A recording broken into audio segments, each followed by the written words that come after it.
എല്ലാവരാലും പരിത്യക്തനായി. അവഹേളനങ്ങൾക്കു മധ്യേ കുരിശിൽ മരിച്ചവൻ മനുഷ്യദൃഷ്ടിയിൽ പരാജിതനായിരുന്നു. എന്നാൽ അവസാന വാക്ക് മരണത്തിൻ്റെതല്ല എന്ന് തെളിയിച്ചു. മരണത്തിന്റെ മേൽ ദൈവം വരിച്ച വിജയമാണ് യേശുക്രിസ്തുവിന്റെ പുനരുദ്ധാനം.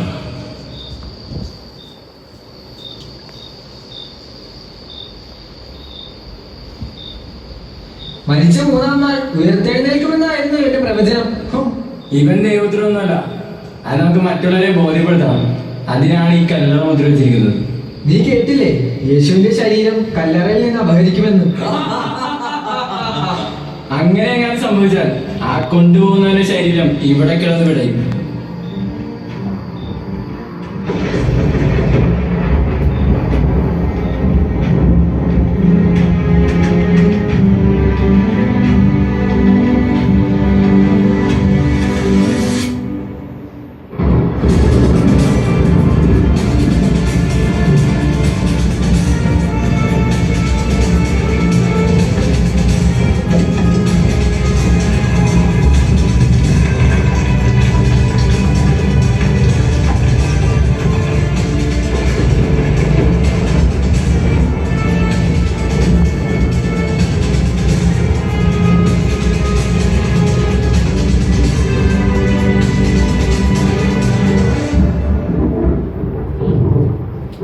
സാബത്തിന് ശേഷം ആഴ്ചയുടെ 1-ാം ദിവസം രാവിലെ മഗ്ദലേന മറിയവും മറ്റേ മറിയവും ശവകുടീരം സന്ദർശിക്കുവാൻ വന്നു.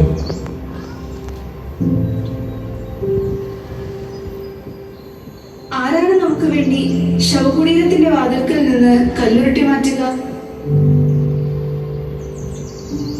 മറിയം, എന്താണ് കാണുന്നത്? ഭയപ്പെടേണ്ട, ക്രൂശിക്കപ്പെട്ട യേശുവിനെയാണ് നിങ്ങൾ അന്വേഷിക്കുന്നതെന്ന് എനിക്കറിയാം. അവൻ ഇവിടെയില്ല.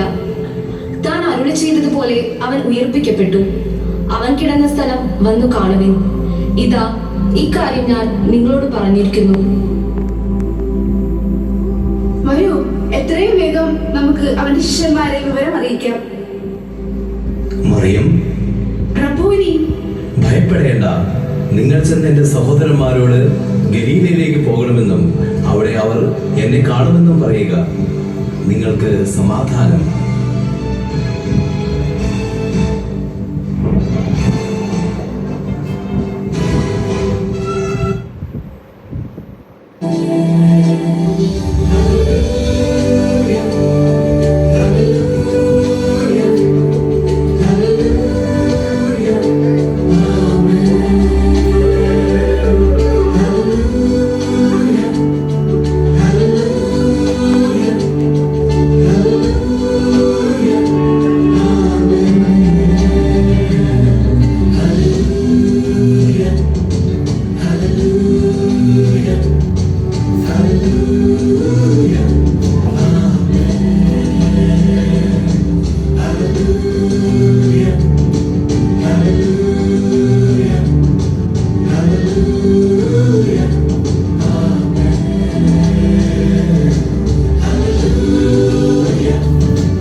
വിജയനാളിതനാ നാദനുയർത്തേ